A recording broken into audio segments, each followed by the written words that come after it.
যে নবী রক্তের কথা বলছেন, কিয়ামতের ময়দানে আল্লাহ গোশতের দিকে তাকান না, তোমার কোরবানির দিকে তাকাবেন না, তোমার মনের দিকে তাকাবেন। আর এই রক্ত সেই রক্ত নয়, কারবালার জমিনে যে ইমাম হুসাইন এই জমিনের মধ্যে রক্ত দিয়েছিলেন, একটা রক্তের বিনিময়ে কোটি কোটি নবীর উম্মতকে সুপারিশ করা হবে। হে হাবিব, আপনি জানায় দেন যারা ইহুদি নাসারা যেন আমি আল্লাহর ঘর তাওয়াফ না করে। হে সিদ্দিক আকবর, আমার নবীকে বললেন, তাফসীরের মধ্যে এসেছে আমার নবীকে আল্লাহ যখন বললেন, আমার নবী হযরত সিদ্দিক আকবরকে বললেন, সিদ্দিক আকবর আজকে থেকে অর্ডার এসেছে মুসলমান বিহিত ওই কানায় কাবাজিল হজের 9 তারিখ মুসলমান ছাড়া আর কেউ হজ করতে পারবে না, তাওয়াফ করতে পারবে না, জিয়ারত করতে পারবে না। ইহুদি খ্রিস্টানের জন্য, নাসারাদের জন্য আজকে থেকে অর্ডার এসেছে, তারা আর হজ আদায় করতে পারবে না। জুড়ে বলেন না সুবহানাল্লাহ। Voice of Reza, the Islamic content creator. بلغ العلا بكماله كشف الدجى بجماله حسنت جميع خصاله صلوا عليه وآله। উপস্থিত আজ পবিত্র মাহে জুমার দিনে সম্মানিত মুসলিয়ান, মুরব্বিয়ান কিরাম, যুবক ভাইয়েরা, প্রথমে মা ও বোনেরা, সকলের প্রতি আবার সর্বপ্রথম সালাম, আসসালামু আলাইকুম ওয়া রাহমাতুল্লাহি ওয়া বারাকাতুহু। মহান আল্লাহ দরবারে শুকরিয়া আদায় করি যে আল্লাহ পাক আমাদেরকে মসজিদে আসার বসার সুযোগটুকু, তৌফিকটুকু আল্লাহ আমাদেরকে দিয়েছেন। সেজন্য আল্লাহ দরবারে সকলে মিলে শুকরিয়াটুকু করে নিন আলহামদুলিল্লাহ। অসংখ্য অগণিত দুরূদ ও সালাম পেয়ারা হাবিবের উপরে।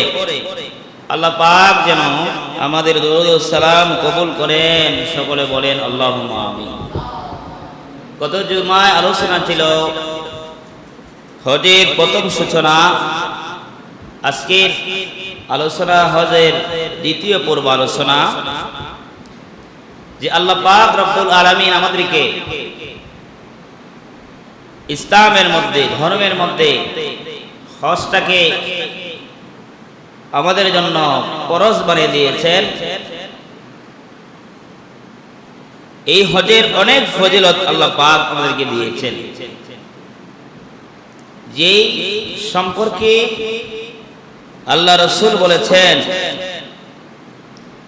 যে আমাদের এই হজটা একটা মুসলমানদের জন্য এটা 74 নম্বর ফরজ আমলের মধ্যে 74 নম্বর একটা ইবাদত, যেই ইবাদত করলে আল্লাহর ঘর দেখা যায়, আল্লাহর ঘর তাওয়াফ করা যায়, নবীর বাড়ি দেখা যায়, নবীর রওজা দেখা যায়। আর সেই নবীর রওজা দেখলেই আপনি ওই নবীকে দেখলেন, নবীজি আপনাকে দেখলেন। আর নবীজির রওজায় গেলে, নবীজির রওজা জিয়ারত করলে আল্লাহ রাসূল বলেছেন তার জন্য সুপারিশ করা আমি নবীর আমার উম্মতের জন্য ওয়াজিব হয়ে যাবে। জোরে বলেন না সুবহানাল্লাহ। তেমনি ভাবে আমরা হজের মধ্যে দুইটা নিয়ামত পেয়েছি, একটা হলো আল্লাহর ঘর তাওয়াফ করা, আর একটা নবীর বাড়ি জিয়ারত করা। যেভাবে রাসূল বলেছেন তোমরা আরাফার দিনে জিলহজের 9 তারিখে যেমনি ভাবে তোমরা মহান আল্লাহর ঘর তোমরা যেভাবে তাওয়াফ করো ভাই, ঘুরে ঘুরে আমার আল্লাহ পাকের ঘর তোমরা যেইভাবে জিয়ারত করো ভাই, তোমরা যদি আমার আল্লাহকেও না দেখো, কিন্তু মহান আল্লাহ তোমাদেরকে ওই জায়গার মধ্যে হাজির হয়ে যাবেন। আল্লাহ সাক্ষী হয়ে যাবেন, তোমাদের জন্য জিম্মাদার হয়ে যাবেন। কারণ তোমরা আমার আল্লাহকে ভালোবেসে মহব্বত করে তোমরা আল্লাহর বাড়ি গিয়া আল্লাহুম্মা লাব্বাইক আল্লাহুম্মা লাব্বাইক বলে বলে তোমরা কেঁদেছো। মহান আল্লাহ পাক রব্বুল আলামিন এইগুলা শব্দের বিনিময়ে তোমার আমার সমস্ত জীবনের গুনাহগুলো ক্ষমা করে দিবেন। জোরে বলেন না সুবহানাল্লাহ।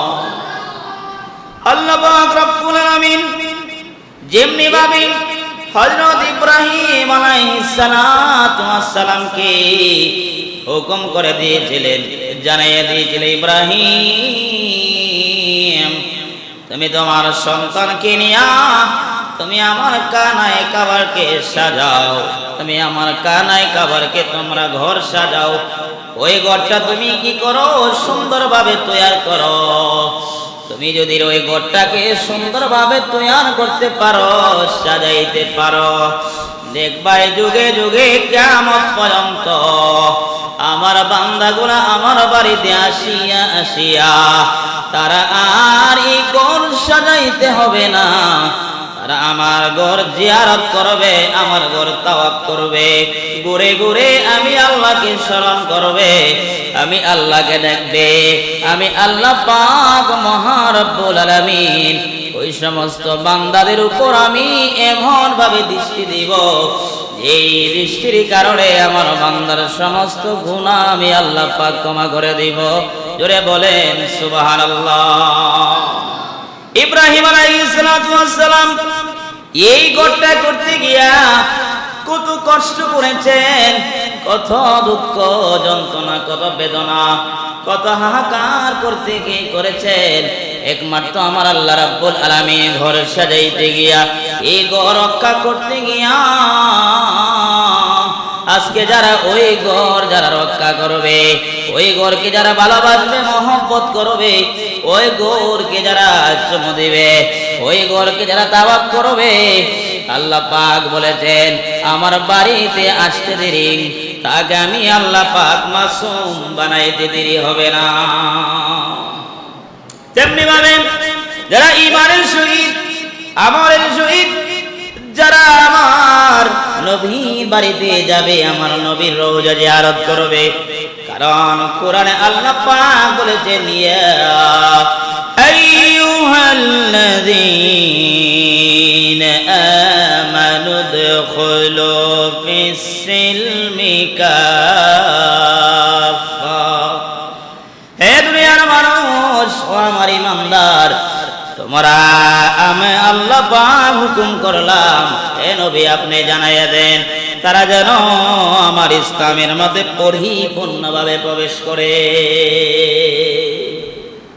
ইসলামের মধ্যে পরিপূর্ণ প্রবেশ করতে হলে আপনি যদি আল্লাহর বাড়িতে রওজা, আমার আল্লাহর ঘর কানায় কাবা জিয়ারত করলেন, কিন্তু নবীর বাড়িতে আপনি গেলেন না, নবীর রওজা আপনি জিয়ারত করলেন না, আমার নবীকে খুশি করলেন না, তাহলে সে ঈমানদার নয়, সে মুমিন নয়, সে পরিপূর্ণ ইসলামে দাখিল হলো না, প্রবেশ হলো না। কারণ আমার নবীকে মানা নাম হলো ঈমান।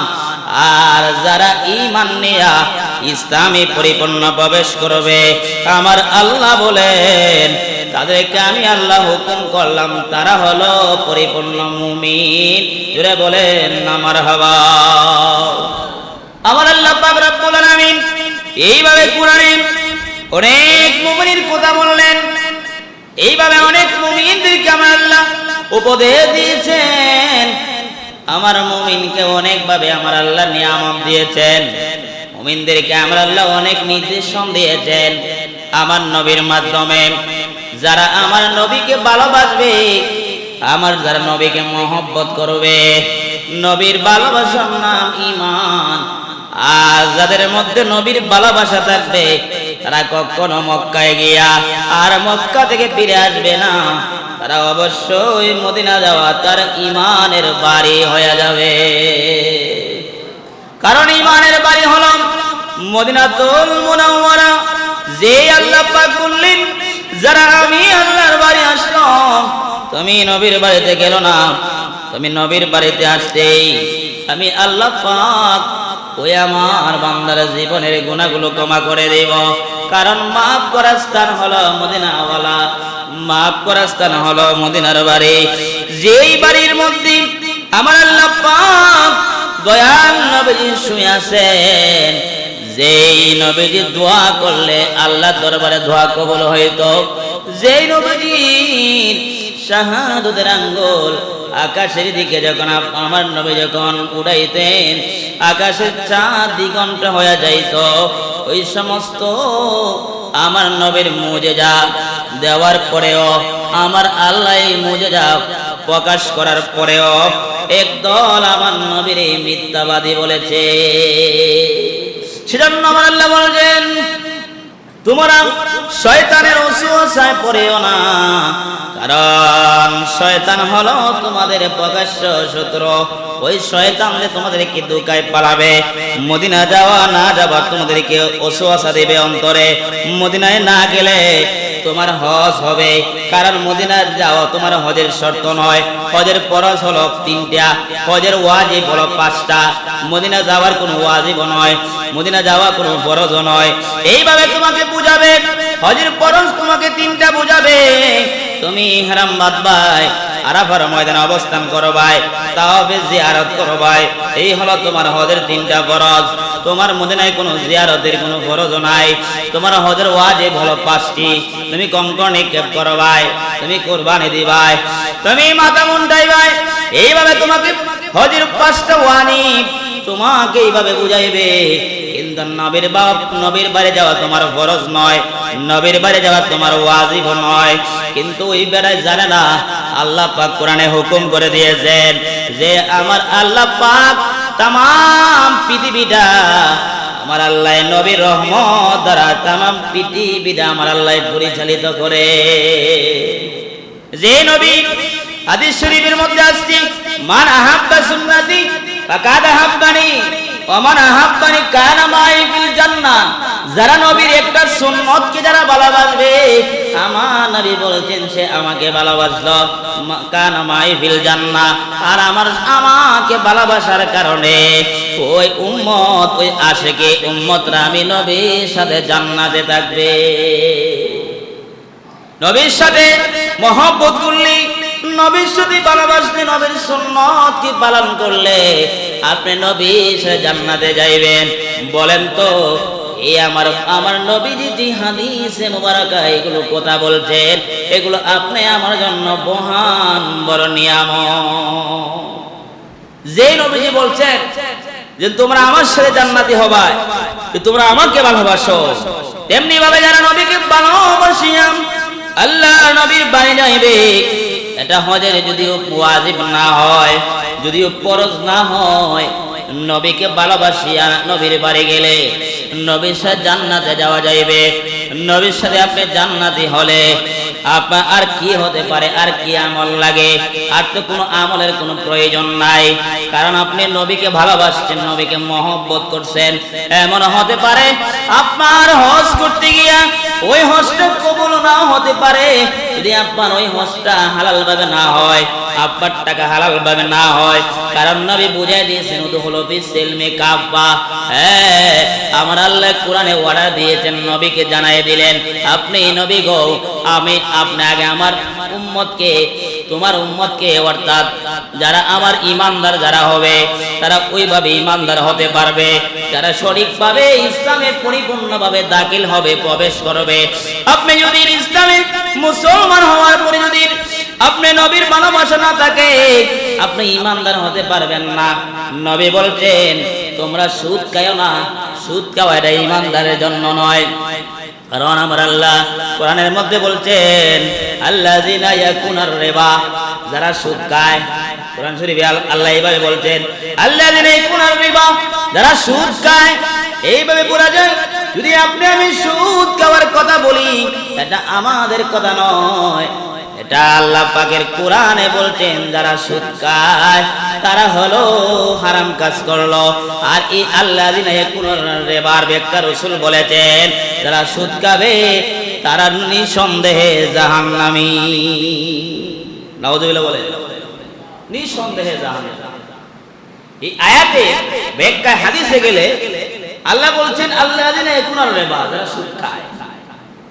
এতটুকু আল্লাহ শুরুতে কোরআনের শুরুতেই বলেছে। সূরা বাকারা অথবা আলে ইমরানের মধ্যে আছে এই আয়াতটা। রাসূল কি আল্লাহ নবী জানায় দিলেন, আল্লাহ নবীকে আল্লাহ পাক জানাইছেন যারা সুদ খায় নবী আপনি তাদের সম্পর্কে একটু বলেন। আমার নবী বলেন, হে বড় সাহাবায়ে কেরাম তোমরা শুনো আমার আল্লাহ কি বললেন। কোরআনে বলতে যারা সুদ খায় তাদের পয়সা আমি নবী দেওয়ার জন্য, এর হুকুম আমি নবী দেওয়ার জন্য। আমার নবী বললেন সাহাবীরা রে তোমরা শুনে নাও, যারা সুদ খাবে তারা কখনো জান্নাতি হবে না, তারা হবে চিরকাল জাহান্নাম।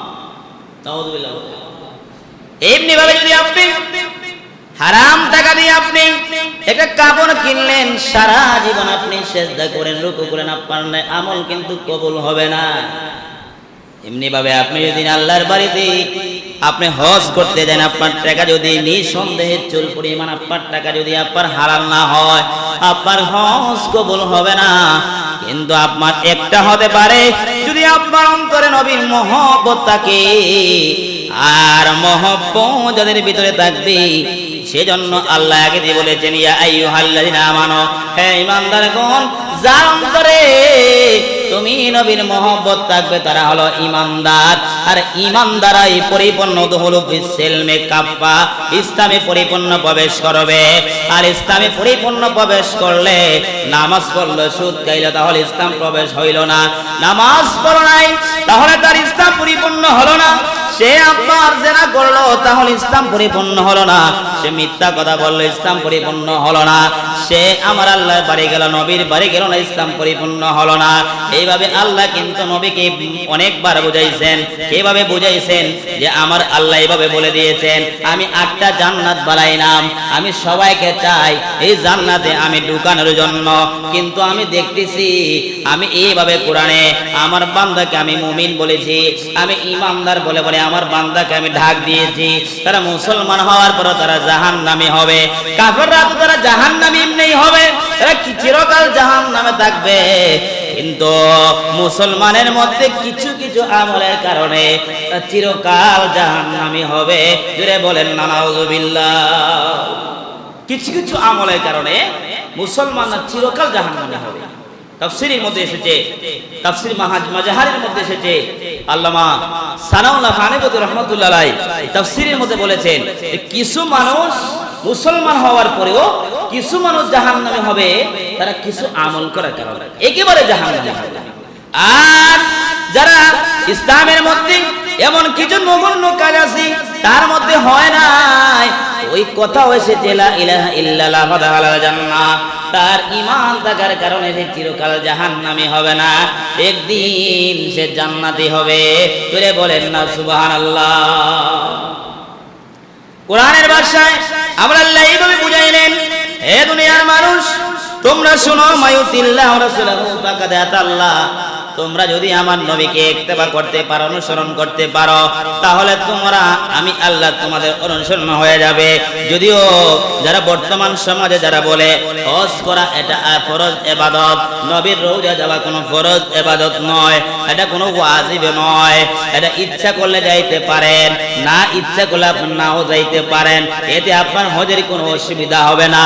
যারা এই কথা বলবে আমি বলবো হজটা তো আমার নবীর উসিলায় হয়েছে, কারণ জানোনি হজের মধ্যে কিভাবে হয়েছে? আমার নবী একদিন সাহাবায়ে কেরামকে জানাইয়া দিলেন, ও আমার সাহাবায়ে কেরাম তোমরা শুনে নাও, আল্লাহর পক্ষ থেকে অর্ডার এসেছে, হে আবু বকর সিদ্দিক, সাহাবীর মধ্যে সর্বপ্রথম আবু বকর সিদ্দিক আমার আল্লাহ জানাইলেন। হাদিসের ভাষায় এসেছে, তাফসীরের মধ্যে এসেছে, আমার নবী বললেন, হে আমার আবু বকর সিদ্দিক তুমি আজকে জোর গলায় কানায় কাবাকে দাওয়াতটা দিবাই, আমার আল্লাহ এই বছর থেকে উলঙ্গ অবস্থায় আর কেউ হজ করতে পারবে না। সুবহানাল্লাহ বলেন।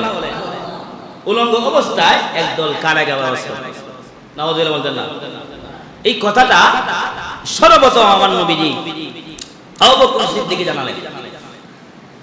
আমার নবী বলেন আজকে শরীয়ত সম্মত হয়ে গেল এই কানে কাবা পবিত্র, এই কানে কাবা আসতে হলে অবশ্যই পর্দা অবস্থা থাকতে হবে।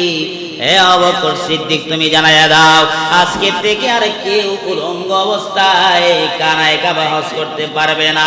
যারা উলঙ্গ অবস্থায় আমার কানায় কাবা হজ করবে, আল্লাহ পাকের হুকুম এসেছে, সে কানায় কাবা হজ করলো না, আমার কানায় কাবাকে তারা কি করলো? অপমান করলো, অপদস্থ করলো। ওই কানায় কাবা আর উলঙ্গ অবস্থায় করা যাবে না। কিন্তু তাহলে বোঝা যায় নবীর শরীয়তের আগে কানায় কাবায়ও তারা উলঙ্গ অবস্থায় হজ করেছে। নবীর উসিলায় যদি কানায় কাবা উলঙ্গ অবস্থায় হজ করা আপনার বিধান, আমার নবীর উসিলায় যদি এই বিধানটা যদি আপনার কি হয়ে যায়, হৃদয়িত হয়ে যায়, তাহলে অবশ্যই নবীজির বাড়ি যাওয়া, এটা যদিও হজের সম্পর্ক নয়, কিন্তু এটা ঈমানের সম্পর্ক। সুবহানাল্লাহ বলেন।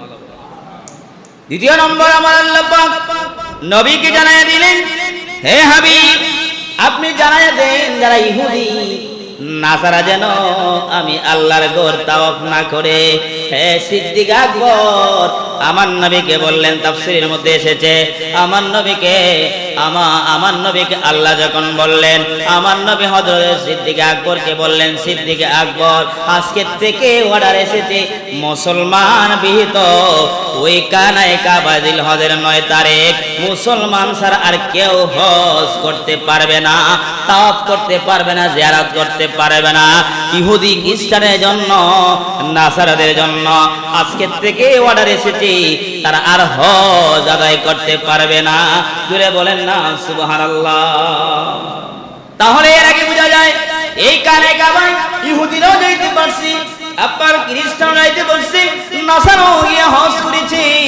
হজ তাদের উপর ফরজ না ছিল, কিন্তু তারা সাময়িকভাবে হজ আপনার আল্লাহর বাড়িতে গিয়েছে। যাওয়ার পরে তারা বিভিন্ন ভাবে আল্লাহর এই কানায় কাবাকে তারা মৃত্যুবাদী, মৃত্যু হিসাবে তারা ঘোষণা করে দিয়েছে। এমন ইহুদিরা বলছে আল্লাহর কোনো হাত নাই, আল্লাহর সময় সাময়িকভাবে দুনিয়ার মধ্যে রিজিক আল্লাহ দিতে পারেন না। জোরে বলেন না নাউযুবিল্লাহ। তাফসীরে ভাষা এসেছে, তারা এরকমও ইহুদিরা বলছে যে আল্লাহর অনেক সময় আল্লাহ কি হয়ে যায়, আল্লাহর হাত ছোট হয়ে যায়, উনি রিজিক দিতে পারেন না। মানা নাউযুবিল্লাহ। এরকম কথা কিন্তু এসেছে।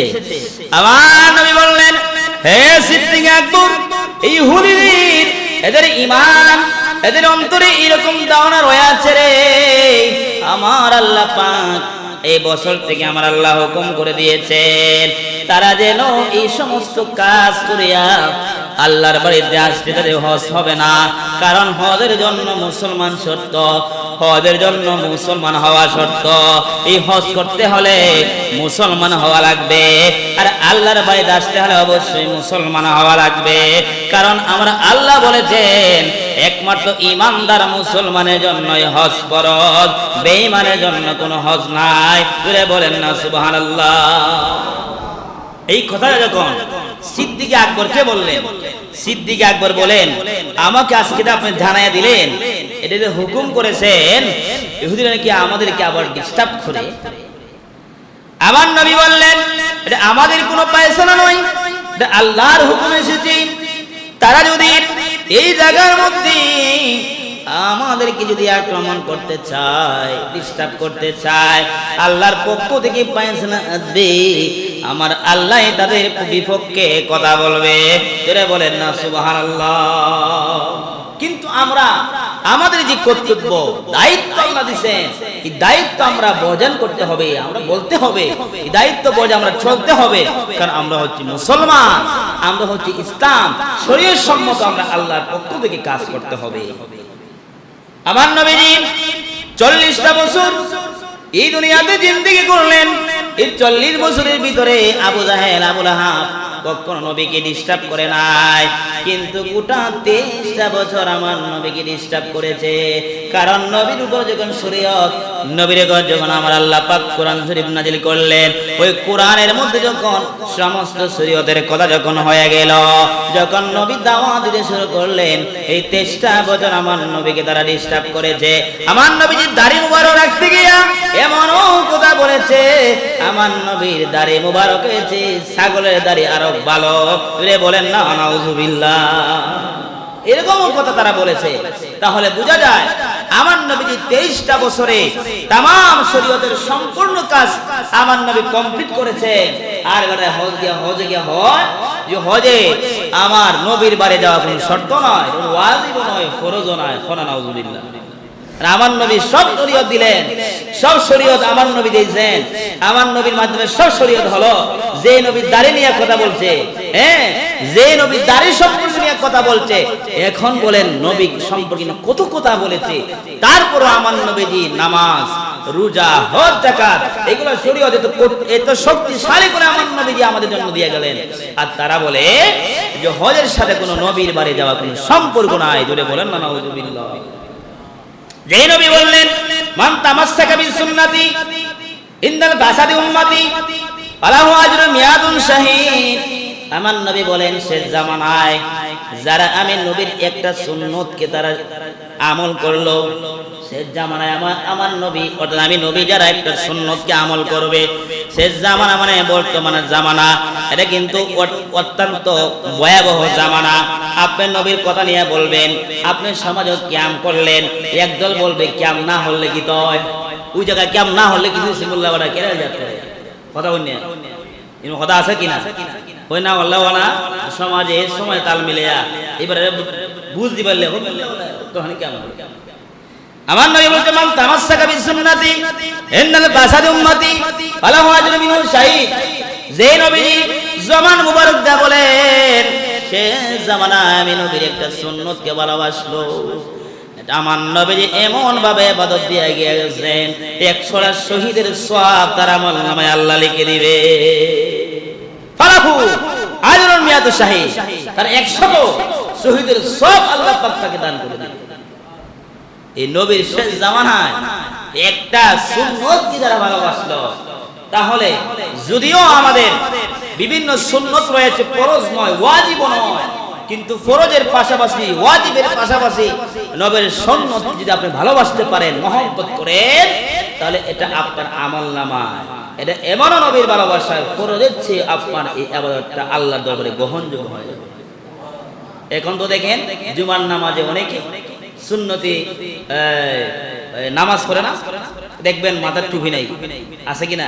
প্রায় জায়গায় আপনারা দেখবেন মাথায় টুপি ছাড়া নামাজও আসে। তাহলে আপনাদের পরিপূর্ণ নবীর সুন্নত হলো না।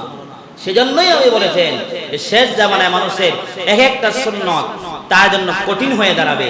ওই একবার পরে দেয় না, আমি আর নামাজ লাগতো না, এটা তো তার ফরজ নয়, কোন রকম 2 রাকাত নামাজ করে ফিরে আইতো না, নাউজুবিল্লাহ। এই সমস্ত আমাদের সমাজে দেখবেন এমন কাজ হয়ে গেছে, প্রত্যেকটা ফরজের আগে আমার নবীর সুন্নতকে আমার আল্লাহ পাক শুরুতে দিয়েছেন। আপনি দেখেন, আপনি উযু করছেন, আপনার উযুর মধ্যে প্রথম হাত দেওয়া একবার ফরজ, কিন্তু আপনি একবার হাত দিলে এই হাতটা কমপ্লিট হবে না, আপনার উযু আপনার ক্লিয়ার হবে না, কিন্তু 3বার আপনার হাত দেওয়া নবীর সুন্নত। তাহলে আপনি 3বার তো হাত না দিলে আপনার তো উযুই তো না, একবার হাত দিলে কি আপনার কমপ্লিট হবে? দেখেন আল্লাহ পাক কতটুকু নবীর সুন্নতের মধ্যে এমন মজবুত দিয়ে দিয়েছেন, এমন ভাবে ফিট করে দিয়েছেন। আপনি যদি বাবা জুমার নামাজে যদি আপনি মাথার টুপি দিতে হতে আপনার গরম লাগে, কষ্ট হয়, কিন্তু উজুর বেলায় গিয়ে দেখবি তুই আপনি 3বার উজু করা লাগে না, কমপ্লিট হবে না। সুবহানাল্লাহ। আপনি গেলেন কুরবানি যাইতেন, কুরবানি আপনার বিসমিল্লাহ আল্লাহু আকবার বলা ফরজ, কিন্তু আপনি দেন কুরবানি দিলেন, এই কুরবানি দেওয়া নবীর সুন্নত, কারণ নবীজি কুরবানি দিয়েছে। সুবহানাল্লাহ। বুঝেন না কি ওই সুন্নত আপনার মারামারি আছে, হ্যাঁ? কিন্তু ওই সুন্নত আপনার যেই সুন্নতের ভিতরে নামাজ, নামাজের ভিতরে সুন্নতটা আদায় করলে আমার নবী বলেছেন তোমার ইবাদত আল্লাহর দরবারে কবুল হবে।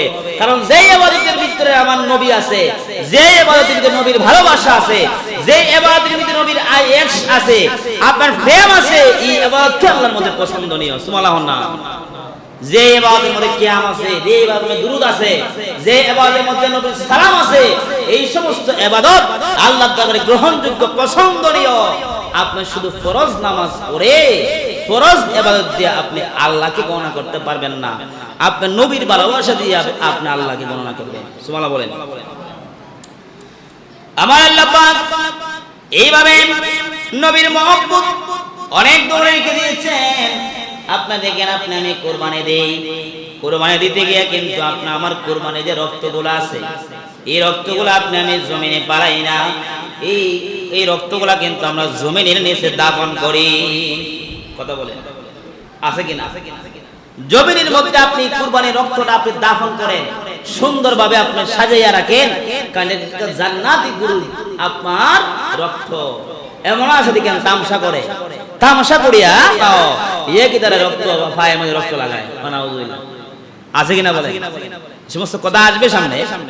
অনেক মানুষ অসুস্থ হলে তো রক্ত লাগাইলে তার অনেক ফায়দা হয়। অনেকে মুরব্বীদের কথা, যে ওরা সুস্থ, যে ফুলাফুলি সুস্থ, এও দিকে রক্ত নিয়ে তামসা করে, হাতও মরায়, নাউযুবিল্লাহ।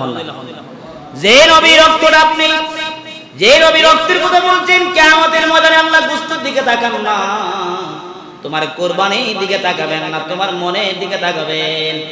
আর এই রক্ত সেই রক্ত নয়, কারবালার জমিনে যে ইমাম হুসাইন এই জমিনের মধ্যে রক্ত দিয়েছিলেন, একটা রক্তের বিনিময়ে কোটি কোটি নবীর উম্মতকে সুপারিশ করা হবে। আর আপনার ওই রক্তের বিনিময়ে সুন্দর করে দাফন করলেন। কিয়ামতের ময়দানে আপনি তো গোশত খাবেন, আপনি তো গোশত খেয়ে ফেললেন, আর এই রক্তের বিনিময়ে কাল কিয়ামতের ময়দানে আমার আল্লাহ গুলাকে সাজাইবে। আপনার হাড্ডিগুলা যেভাবে আপনি যেগুলা খাওয়া হারাম করা হয়েছে, এইগুলা খাবারকে আমার আল্লাহ ডাক দিবে, হুকুম করবে, তোমরা দাঁড়াও, তোমরা আবার সুন্দরভাবে দাঁড়ায় গুরু হয়ে যাও। যেভাবে মানুষকে আপনার কবরের মধ্যে গেলে তার হাড্ডি পর্যন্ত থাকে না, কোনো কিছু থাকে না, আল্লাহ যখন ডাক দিবেন তার সব কিছু দেহ আপনার আগের মতন হয়ে যাবে। এইভাবে গুরুগুলা আগের মতন হয়ে যাবে। যেই গুড় আপনার জান্নাতে কুরবানি হয়ে গেলে ওই গুরু কিয়ামতের মধ্যে আপনি আমার জন্য সাক্ষী হয়ে যাবে, সুপারিশ করে আপনি আমাকে জান্নাতে নিবে। তাহলে ওই সমস্ত ইসলামের যেগুলো সিস্টেম আল্লাহ নবী দিয়ে গেছেন, ওই সিস্টেম মোতাবেক আপনি চলতে হবে।